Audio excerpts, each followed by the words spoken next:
So hey y'all, and welcome. Welcome back to Leesah's Cottage, again in Leesah's kitchen, another cook with me video. So this is a recipe that I had seen another YouTuber here on YouTube. She had done a cook with me video and she made this dish. And I thought that would be something I highly suspect that Ken would be well interested in and maybe come to quickly love, because the ingredients, I know he loves those. However, I'm not sure if we've mixed them all together into a casserole. So this is going to be a new recipe for Ken and myself. I'm going to try it with him tonight. So for the ingredients, it called for 3 medium red potatoes, thinly sliced. It called for 2 cups of diced cooked ham. This was just 1 ham steak that I diced up. And then it called for 1 medium onion, thinly sliced, or a 1/4 teaspoon of onion powder. I don't know what I was thinking. I split the onion in the middle. Instead of slicing it being whole, I sliced it half. But that's probably airs on a small size onion to medium size onion. And then it calls for 1 cup of shredded cheddar or American cheese. You will need to reserve just a small amount of this, and that may be just a wee bit more than 1 cup of cheese. I shredded up half a block, and I'm pretty sure the cheese police will not come and collect us to place us in the cheese jail if we use just a wee bit more than a cup of cheese. And then it calls for a 1/2 to 3/4 cup of frozen green peas, thawed. That may be just a wee bit more than 3/4 of a cup. We both enjoy green peas. And then it calls for 1 can or 1.5 cups of cream of mushroom. And I just opened up 1 can of the cream of mushroom soup here. And then it calls for a 1/4 cup of milk, and then salt and pepper to taste. So those ingredients were simple enough, and simple enough to do the slicing, dicing, shredding, opening a can, and measuring out. So that's definitely a win-win. And then I hope I don't have too large of a casserole dish. I tend to do that. I tend to use larger pieces than it really calls for.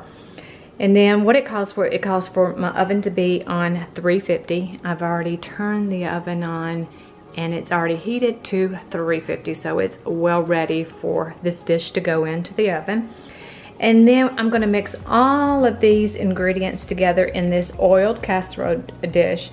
And then I'm going to sprinkle the reserved cheese over the top of the ingredients here. And then I will cover with foil, bake for 45 minutes to an hour. And what I will do is just test the potatoes for doneness with a fork. When the potatoes are at a desired tenderness, then I remove the foil and cook for another 15 minutes, and then you are to allow to cool slightly before serving. Sauce thickens as it stands. And I'll have all that in the description box below. Fit into, I have a girlfriend who used to say fit into all the time when she was trying to say I'm fixing to, she'd say I'm fitting to. So I'm fitting to mix all of these ingredients together, holding out just a wee bit of cheese. So I've put the sliced potatoes in, the 2 cups of diced cooked ham, which is just 1 ham steak, 1 small to maybe a wee bit on the medium, a small medium onion. And I did hold out just a wee bit of the cheese because I think that's going to be spread on top. Green peas, added the cream of mushroom soup and the milk. Now I'm going to mix it all together, and I may have to add just a wee bit more milk. We'll see.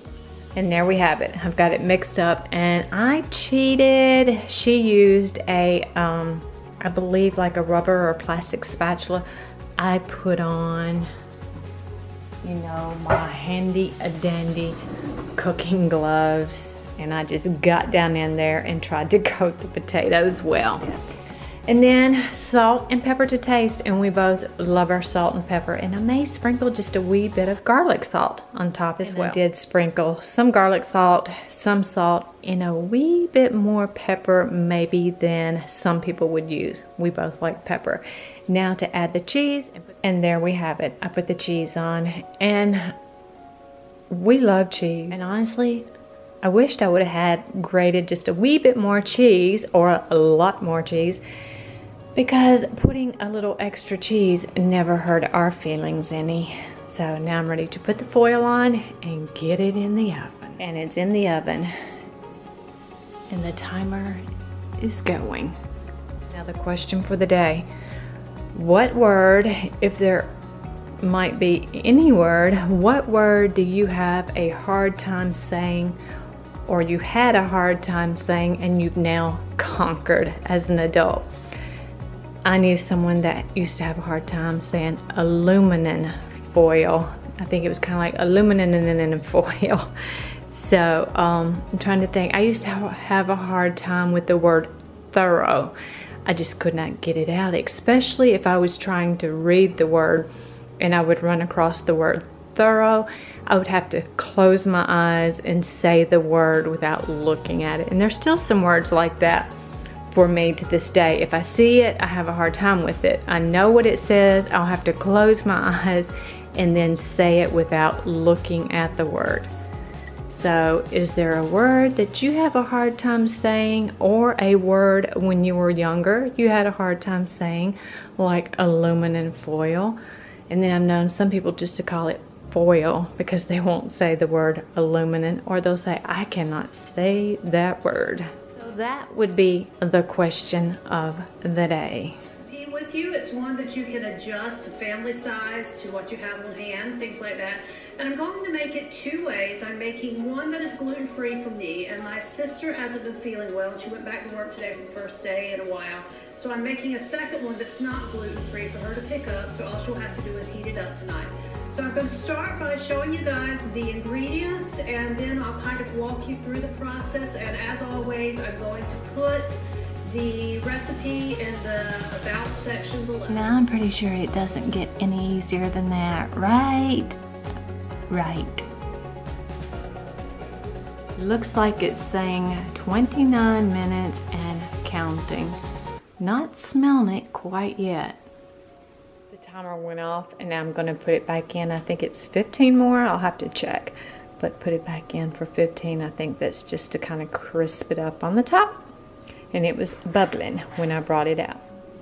Let me turn some light on here. And it was 15 more minutes that I was supposed to put it back in the oven for. Well, let's take a wee peek at what's going on in there. I need to clean my oven out, right? That's what's going on. And it's saying